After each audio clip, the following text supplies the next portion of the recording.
The shuttle came in slow, almost lazy, like it was tired from the long trip. It docked at Teleris 9 with a soft hiss, and the lights along the docking bay flickered once before settling. A small crowd had gathered to watch. Cadets from 12 different species stood in loose lines, whispering to each other. Some were laughing. Some were just curious. They had all heard the rumor. A human was coming. The doors of the shuttle slid open. Steam rolled out from the cold tanks inside. For a few seconds, no one came out. Then a man stepped through the steam, carrying a single duffel bag over his shoulder. He was not what they expected. He was not tall. He was not broad. He did not have the armor or the weapons the stories talked about. He wore a plain gray uniform with no medals, no badges, no marks of rank above cadet. His hair was short and a little uneven, like he had cut it himself. His eyes were a tired brown, and there was a thin white scar that ran from his left eyebrow down to his cheek. He walked with a small limp in his right leg, so small that most people would not even notice it. His name was Daniel Hayes. The Brocari cadet at the front of the crowd, a huge creature with thick gray skin and 4 heavy tusks, let out a deep laugh. His name was Vorin, and he stood almost 3 meters tall.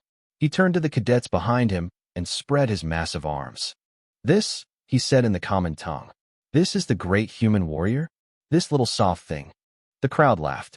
2 slim, fur-armed cadets at the side, the Centauri twins Isla and Ruin, giggled behind their hands. A young Brocari cadet near the back, named Kestrel, did not laugh. He just stared, confused. He had read every book in the Academy library about humans. He had expected something different. Daniel did not look at any of them. He walked across the docking bay with steady, quiet steps. He did not hurry. He did not slow down. When Vorin stepped into his path on purpose, Daniel stopped, looked up at him for one calm second, and then simply walked around him.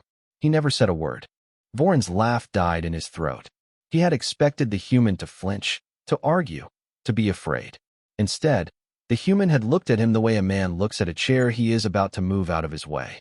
Not with anger, not with fear, just with calm. Vorin did not like it. He covered the feeling with another loud laugh.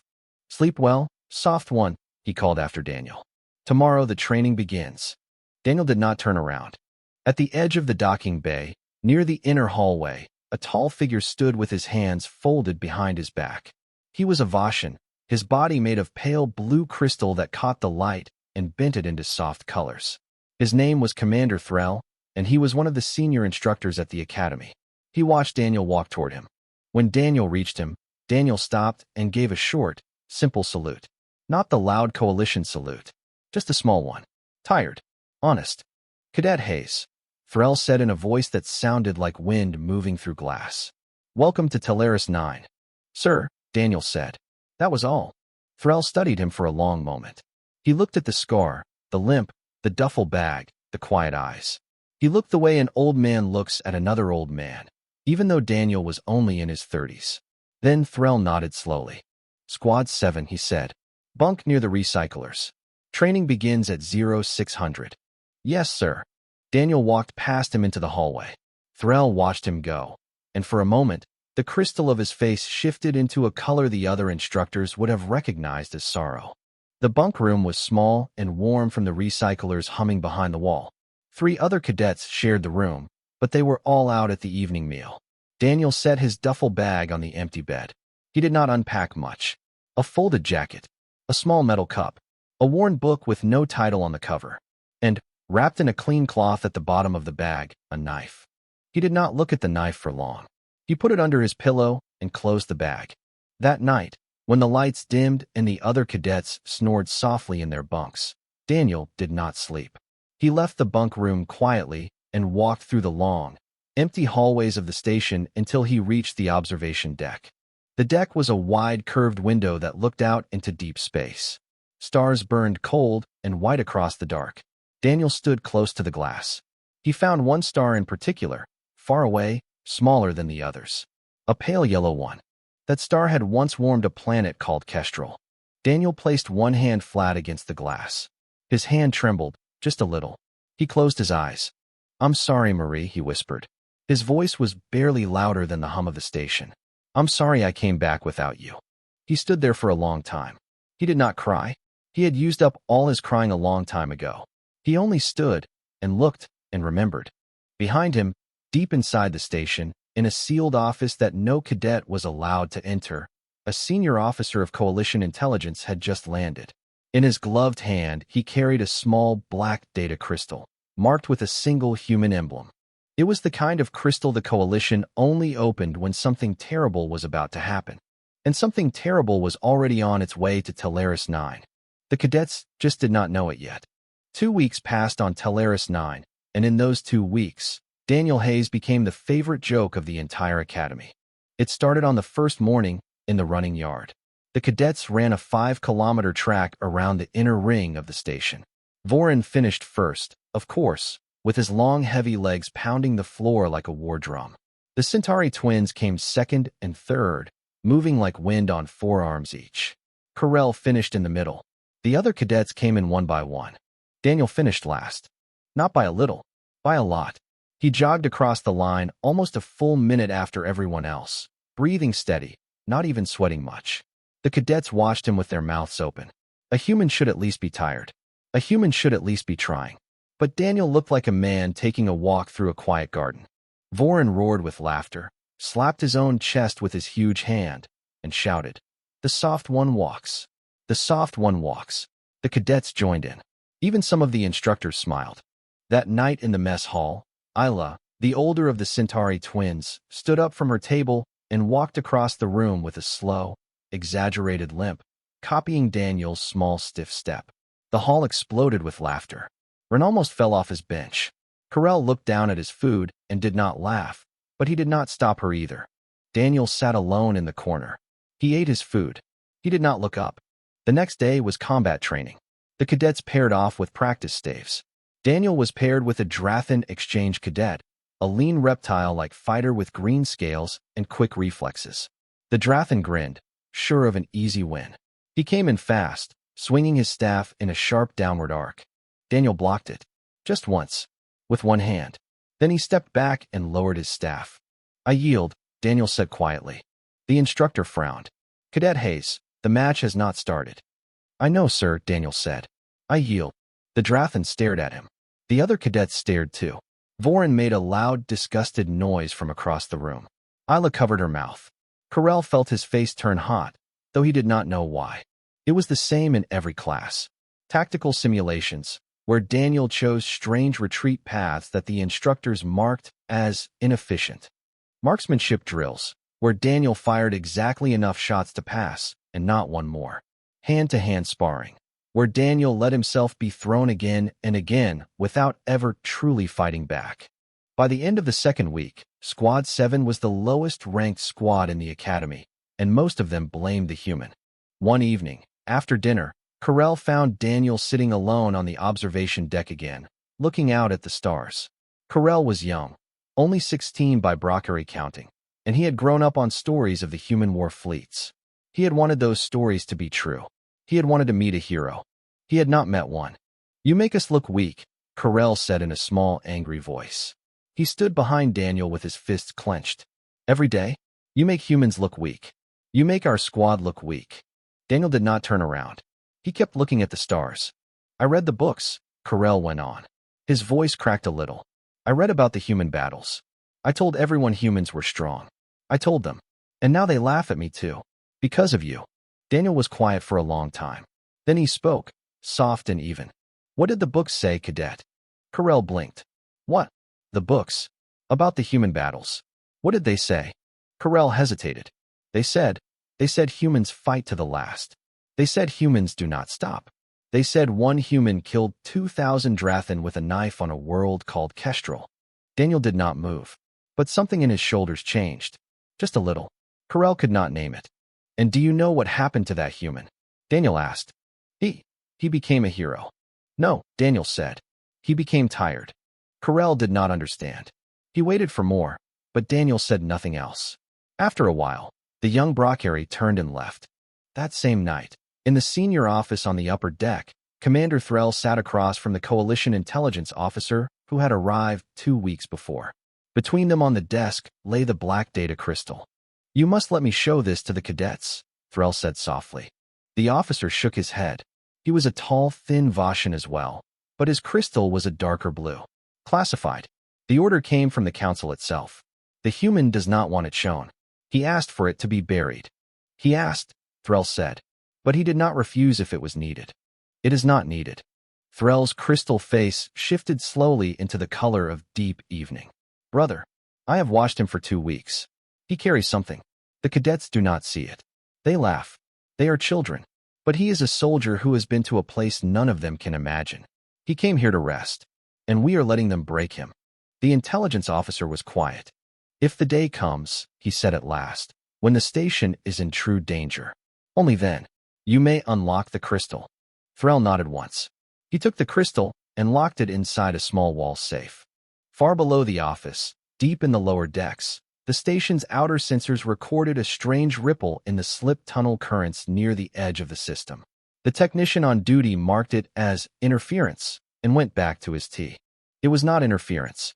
8 Drathan Raider ships had just begun their final approach toward Talaris 9, and Daniel Hayes was already awake, sitting on the edge of his bunk, listening to the quiet hum of the station and feeling, for reasons he could not explain, that something was wrong. The alarm did not sound at first. That was the strange part. That was the part that would later make the survivors shiver when they remembered it. There was no warning, no siren, no flashing red light, just a small soft shake, like a heavy door closing somewhere far away. Daniel felt it first. He was already sitting up on his bunk, one hand resting on the knife under his pillow. The other cadets in the room slept on. The shake came again, stronger this time, and a faint hum began to rise through the floor. Daniel stood up. He had felt that hum before. For years ago, on a world called Kestrel. It was the sound of boarding pods cutting through a hull. He pulled on his boots in 3 seconds and walked out of the bunk room before the alarm even started. Behind him, somewhere on the upper decks, a single high siren finally began to wail. Then another. Then 10 more. Then every alarm on Talaris 9 was screaming at once. The lights in the hallway flickered and turned red. A loudspeaker burst to life. All cadets to defensive positions. Repeat. All cadets to defensive positions. Boarding force detected on decks 4, 5, and 6. This is not a drill. This is not a drill. Doors slammed open across the bunk hall. Cadets stumbled out in half uniforms, eyes wide, voices high with panic. Vorin came roaring out of his quarters with his armor only half on. The Centauri twins ran past, shouting at each other in their own clicking language. Kestrel froze in his doorway, his huge gray hand shaking. Squad 7, by bad luck, had been quartered on Deck 5. The Drathan pirates were already on Deck 5. A loud crashing sound came from the far end of the hallway. Then a long, wet scream. Then nothing. Then the heavy stomp of armored boots. The cadets ran. Some toward the weapon lockers. Some toward the lifts. Some just ran. Vorin shouted orders, trying to gather them, his deep voice cracking with stress. He grabbed Kestrel by the shoulder and pulled him along. To the training arena. Vorin shouted. The weapon racks are there. Move. Move. They reached the lower training arena in less than a minute. It was a wide round room with a sand floor and tall walls. A few practice weapons hung on the racks along the walls, but the real weapons were locked behind a code panel that none of the cadets knew. There were 15 of them now. Squad 7 and 2 stray cadets from other squads. Vorin, Isla, Ren, Kestrel, Daniel, and 10 others, breathing hard, faces pale, eyes too wide. They will come through there, Vorin said, pointing at the main door. We hold here. We wait for the instructors.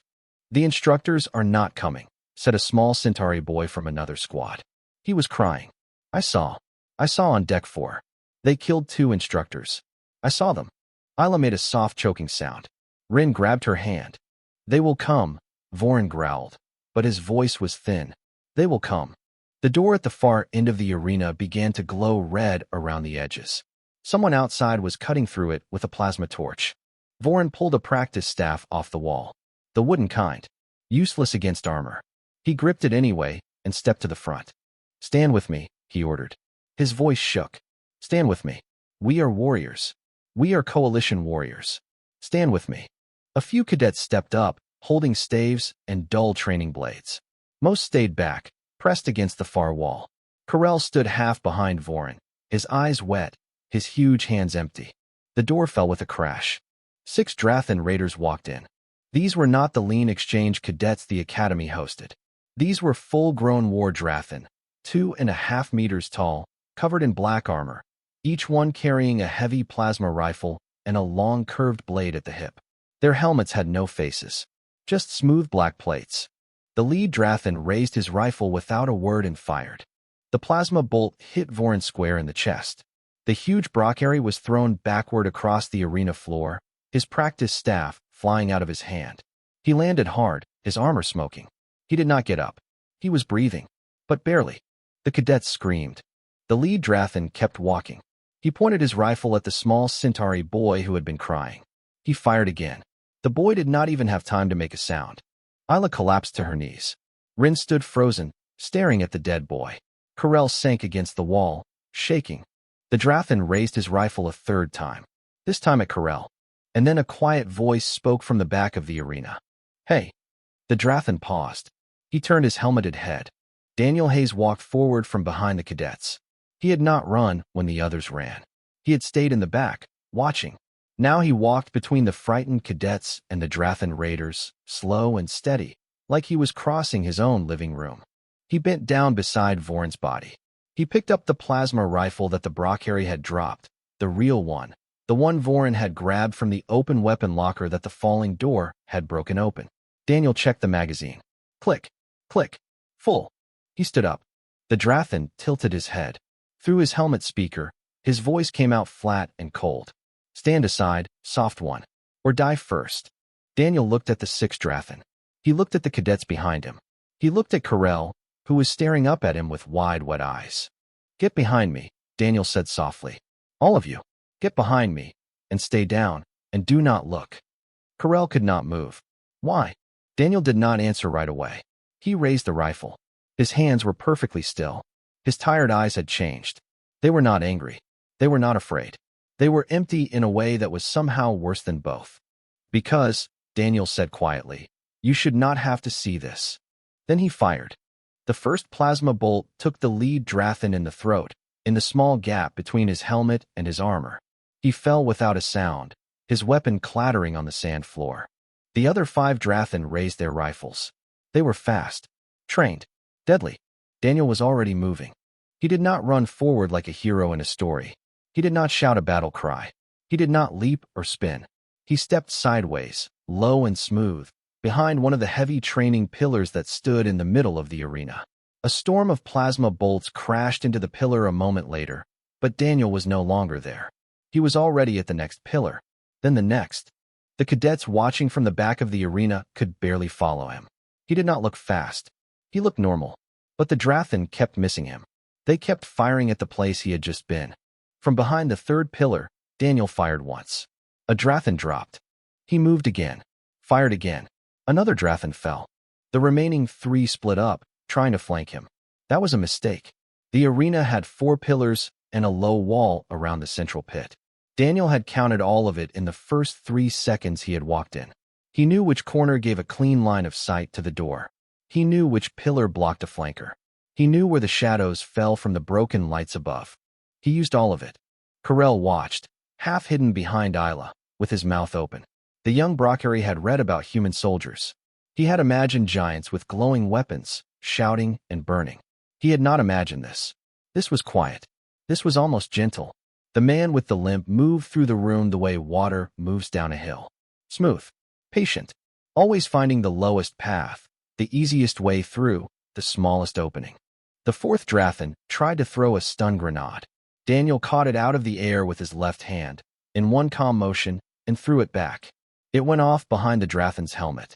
The big raider staggered, blind. Daniel was on him before he could recover. 1 shot. Down. 2 Drathan left. They stopped firing. They looked at each other through their black helmets. Then, slowly, they began to back toward the door. Daniel did not let them. He stepped out from behind the last pillar with the rifle raised. His face was still calm, still empty. He spoke in the common tongue, soft and even. "There are wounded children behind me," he said. "You came here to kill them. You came here to kill all of them. So no, you do not leave." The 1st Drathan threw his rifle aside and pulled out his long, curved blade. He was a warrior. He would not die running. Daniel set his rifle down on the sand floor. He pulled the knife out from inside his uniform jacket. It was a small knife. Plain. The handle was wrapped in old worn leather. The blade was short, dark gray, not shining, not pretty. It was the kind of knife a farmer might use to cut rope. It was not a warrior's knife. But the Drafin, looking at it, took a small step back. He could not have said why. Then Daniel moved, and the Drafin stopped thinking about anything ever again. The fight, if it could be called a fight, lasted for seconds. The cadets did not see most of it. Kestrel later said that Daniel had simply walked past the Drafin, and the Drafin had fallen down. That was not exactly true, but it was close enough. The last Drafin tried to run. Daniel did not chase him. He picked up his rifle from the sand, took one slow breath, raised it, and fired once down the long arena. The bolt caught the running raider in the back of the head. He dropped face down by the broken door. Silence. The arena was full of smoke and the smell of burning armor. The cadets at the back wall were not moving. They were not breathing very much either. Isla was clutching Rin so hard that her 4 hands had left marks on his arms. Kestrel was crying quietly, though he did not know why. Daniel walked back to Vorin. He knelt beside the huge Brockary and pressed 2 fingers against his neck. Alive, Daniel said softly, mostly to himself. He stood up. He turned to face the cadets. Up, he said. His voice was still soft, still calm. On your feet. The fight is not over. There are more of them in the station. We have to move. Nobody moved. Daniel waited 1 breath. Then another. Then he spoke again, a little louder. Cadets. That word did something. It was the word their instructors used. It cut through the fear like a clean blade. One by one, they pulled themselves up off the wall. Isla helped Rin. Kestrel wiped his face with the back of his hand. The others gathered behind Daniel without a word. Listen to me, Daniel said. We are going to move through the hallways. You will stay behind me. You will stay quiet. If I tell you to stop, you stop. If I tell you to run, you run. If I tell you to get down, you get down, and you do not look up until I tell you. Do you understand? 15 heads nodded. Good, Daniel said. He turned, picked up a second rifle from a fallen Drafin, and slung it over his shoulder. Kestrel, you carry Vorin. You are the strongest one here. Kestrel blinked. Me? You. Now. Kestrel obeyed. He lifted the huge Brockary onto his back as gently as he could. Vorin groaned, but did not wake. Daniel walked to the broken door. He paused there for 1 second and looked back at the cadets. Stay close, he said. Stay alive. Then he stepped into the smoke-filled hallway. Far above them, in the command center on the top deck, Commander Threll stood over the wall safe. His blue crystal hand rested on the small black data crystal. The senior intelligence officer stood beside him, his face dark. The station's main screens were full of red. Drafin borders on every deck. Cadets dying. Instructors falling. No reinforcements for at least 40 minutes. It is time, Threll said softly. The intelligence officer closed his eyes for a long moment. Then he nodded. Threll slid the crystal into the main reader. Every screen on Teleris 9 went dark for 1 second. Then the words began to appear, white on black, in the common tongue of the Coalition.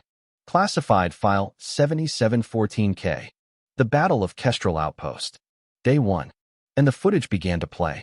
The footage opened on a dusty red sky. Kestrel Outpost was a small human colony on a rocky planet at the edge of Coalition space. It had been built only 6 years before the attack. 40 human soldiers had been stationed there to protect a settlement of 212 civilians. Farmers, engineers, children, a schoolteacher with a kind face, a young couple with a baby only 4 months old. The cameras showed all of this in the first few minutes. Quiet streets, a small market, a blue-painted school, a soldier in his late 20s laughing with a little girl about something in her hand. The soldier had a thin scar on his eyebrow.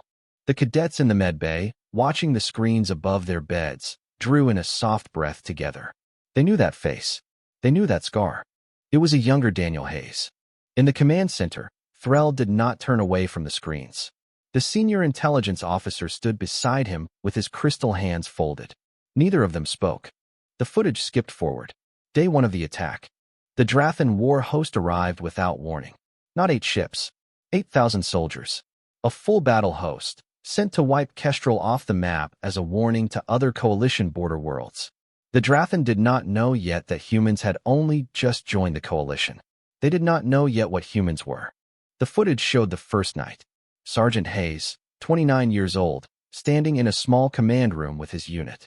40 men and women, some young, some older, all wearing the same plain gray uniform. The colony had no real fortifications, just tunnels under the main settlement, dug for storms. Hayes spoke quietly to his unit. Move the civilians into the tunnels. All of them. Every one. We hold above ground for as long as we can. When we cannot hold, we fall back to the tunnel mouths, and we hold those. When we cannot hold those, we fall back further.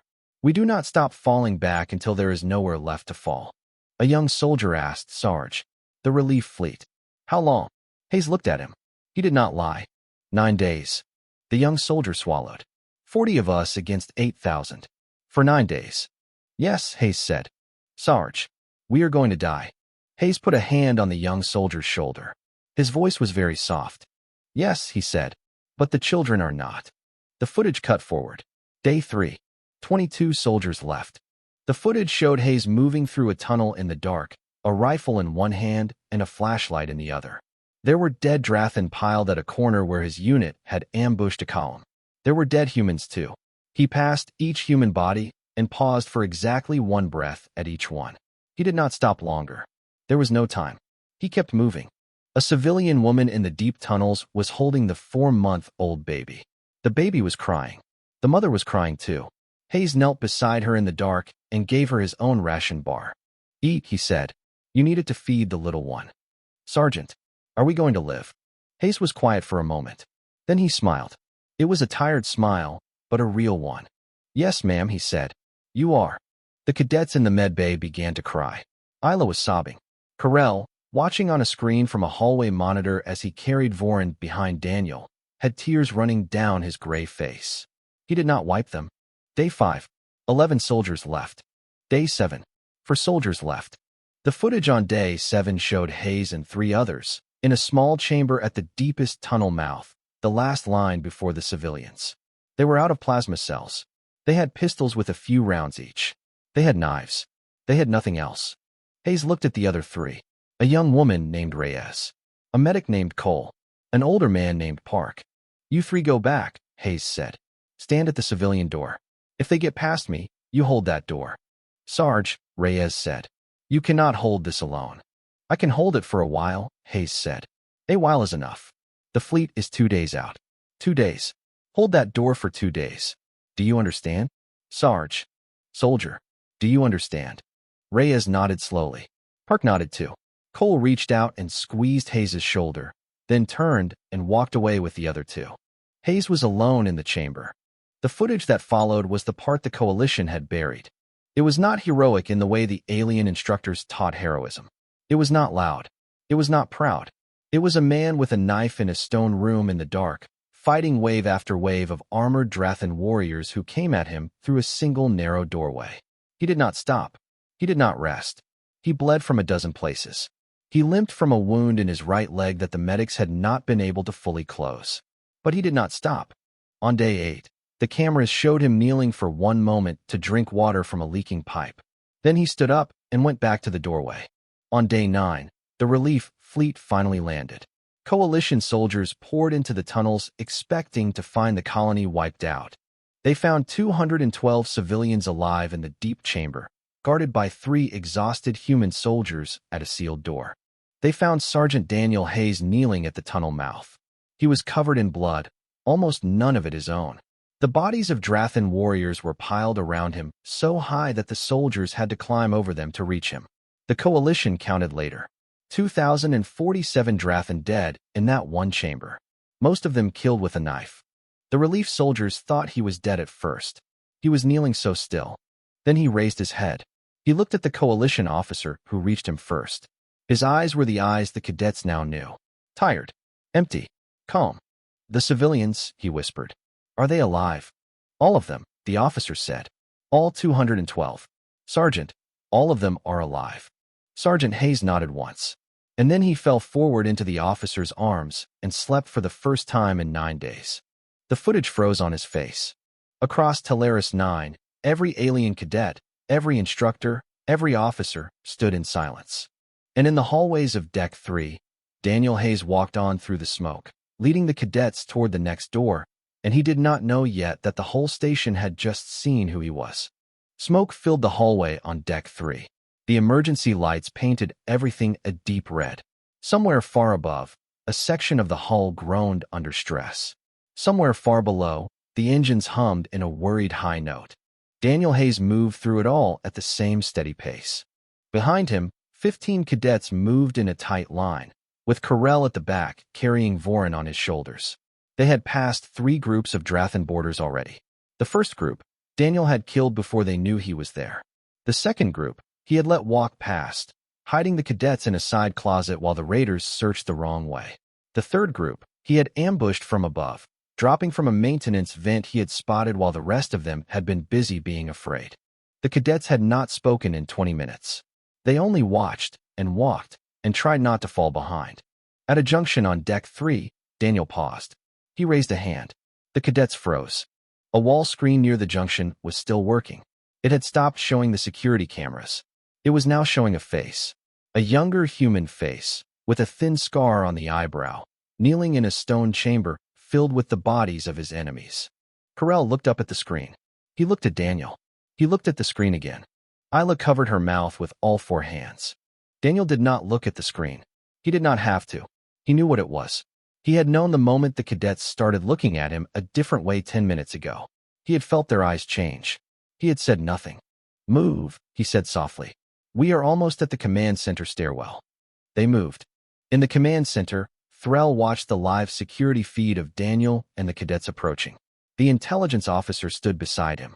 Around them, the senior instructors of Teleris 9 stood in a loose half-circle, watching the screens. None of them spoke. None of them sat down. The Drathan pirate fleet outside the station had begun to retreat. The coalition reinforcements had finally arrived, 10 coalition cruisers dropping out of slip space in a tight defensive ring. The raiders were caught between the cruisers and the station. They were trying to flee. They were not going to make it. But that was outside. Inside the station, the cadets had taken the corridors back. Not by order. Not because anyone had told them to. They had seen the footage.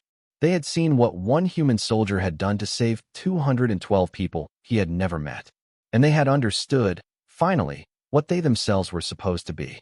The Brockery cadets, even the wounded ones, had risen out of their medbay beds and gone back into the fight. The Centauri had banded together in fast-moving 4-armed strike teams. Even the gentle Vashan cadets had joined in, using their crystal bodies to refract the Drathan plasma fire back at the attackers. The borders were being cleared, deck by deck, fighting harder than they had ever fought in their lives. For one of them, for the soft one, for the human, Daniel reached the command center stairwell. He climbed it slowly. The cadets followed. At the top, the heavy door slid open before he could touch it. Commander Kestrel stood on the other side. The Vashan instructor looked at Daniel for a long moment. Then he raised one crystal hand and saluted him. Not the cadet salute, the full salute, the one reserved for honored warriors of the coalition. One by one, every officer in the command center followed. The senior instructors, the intelligence officer, the communications crew, even the young trainee at the back of the room. They all saluted. Daniel stood in the doorway, the rifle still slung over his shoulder, his uniform dark with blood and ash. He looked at them with his tired eyes. He did not salute back.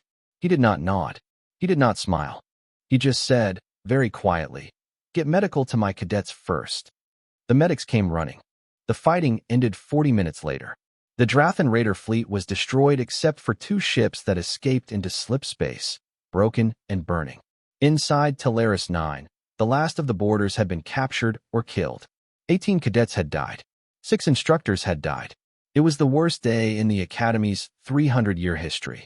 But 2,041 cadets were still alive. Vorin woke up in the medbay 3 hours later. His chest was wrapped in healing gel. His huge tusked face was pale. The first thing he saw was Daniel Hayes sitting on the edge of a chair beside his bed, head bowed, hands folded in his lap. Daniel had not slept. Daniel had checked on every wounded cadet in Squad 7 first, before going anywhere else. Vorin stared at him for a long time. "Soft one," he said at last, in a rough whisper. Daniel looked up. "I called you that," Vorin said. I called you soft. It is all right, Daniel said. It is not all right. Vorin's voice cracked. I am a warrior. We are taught to see warriors. I did not see you. I looked at you for 2 weeks, and I did not see you. Daniel was quiet. Then he said, You were not supposed to see me. I did not want to be seen. Vorin turned his huge face slowly. With great effort, he raised his right hand to his chest, palm flat, fingers spread. The Brockery Elder Salute. The one given only to those who have survived what no warrior should have to survive. Daniel looked at him for a long moment. Then, gently, he reached out and lowered Vorin's hand back down to the bed. Rest, Daniel said. We are all just cadets here. Vorin closed his eyes. A tear ran down the side of his gray face. In the weeks that followed, the Coalition Council formally declassified the Battle of Kestrel Outpost. Across the galaxy, on every member world, the footage played on public screens. Children watched it. Soldiers watched it. Old leaders who had voted years ago to keep humanity at arm's length watched it, and did not speak afterward for a long time. A new question began to spread quietly between the stars. Not whether humans were strong. Not whether humans were dangerous. The question was simpler than that. If one human could do what Daniel Hayes had done at Kestrel, then what kind of people had raised him? What kind of world had taught him that 212 strangers were worth 9 days in the dark with a knife? And if there were others like him, on that small blue world far away, then maybe the galaxy had not understood humanity at all. Maybe the galaxy had been afraid of the wrong thing. Maybe the galaxy had been afraid, when it should have been grateful. On Teleris 9, the morning after the attack, the cadets gathered in the running yard for the daily 5-kilometer run. The instructors stood along the edges. The squad lines formed. The whistle blew. Daniel Hayes finished last, as always. His small limp slowed him down. He jogged across the finish line a full minute behind everyone else, breathing steady, not even sweating much. But this time, when he crossed the line, every single cadet on Teleris 9 was standing at attention. They saluted him. Humanity had not come to the Coalition to be the strongest in the galaxy. They had come because they were tired of being alone and carrying what strength cost. And now, at last, the galaxy knew. Daniel did not salute back. He just nodded once, with his quiet, tired eyes, and walked on toward the showers. A cadet, just one cadet, fell into step beside him. It was Kestrel. The young Brockery did not speak. He just walked. Daniel did not tell him to leave. Together, in silence, they walked into the morning.